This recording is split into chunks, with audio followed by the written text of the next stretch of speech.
Rise and shine po, Yusek. Magandang umaga po sa inyo, sir.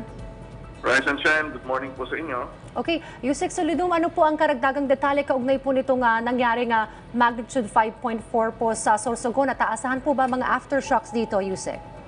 Ito pong nangyari na magnitude 5.4, nangyari ito kagabi ng alas 10:37. Pero ito po ay nasa karagatan, may layong 37 kilometers east ng Puerto Diaz sa Sorsogon. Ibig sabihin, malayo-layo na sa lupa, pero malalim din ito, 77 kilometers. Although moderate ang kanyang magnitude, naramdaman pa rin sa intensity 5, strong shaking sa Sorsogon City at sa ibang mga bahagi ng Kabikulan, intensity 4 sa Legazpi City, Vira, Catanduanes, Naga City, kasama na rin sa Katarmanol ng Samar.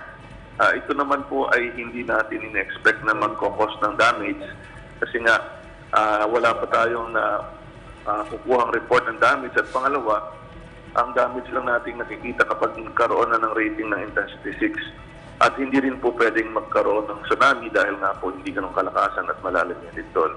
Pwede po kung magkaroon ng mga aftershocks pero masyado namang madalang ang ating nakikitang aftershock so far at wala tayong nai-report o nakukuha na naramdamang aftershock. Okay, so mabuti na lamang po at wala pong gaanong damages ang inyo pong nabanggit, Yusek Solidum. May napalitaan po bang nasaktan dahil po sa lindol, Yusek?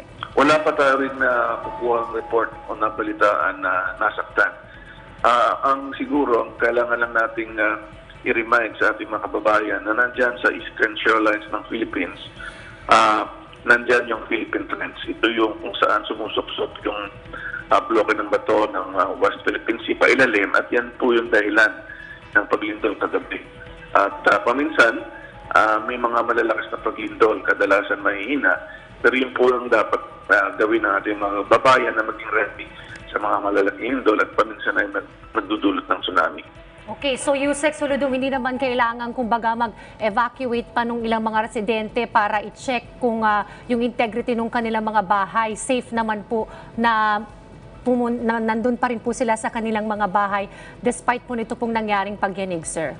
As long as walang crack ang kanilang bahay na significant, kung mga plaster lang, hindi naman sila kailangang mag-evacuate. So far, wala naman tayong nakukuha ng ganong epekto pa.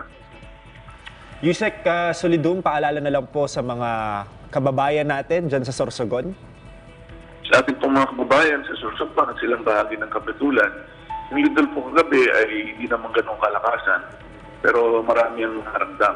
Ito po'y gamitin natin na paalala sa pag-isa na ang malalakas na lindol ay biglang dumarating lang. Kaya ang kahandaan natin ay sa pagsigurado ng ating mga bahay matibay, yung mga posibleng mga bumagsak o matumba na katali. At pangatlo, alam natin ang gagawin na pag lumilindol at pagkatapos. Siguro po yun po yung ating paalala. At yung sa mga nasa coastal areas, ng mga baybayin sa buong Pilipinas, siyempre kasama na rin ang kahandaan sa tsunami ang ating paalala para naman kung sakaling talagang malakas at magdudulot ng tsunami, meron na silang identified na mataas na lugar na evacuation area.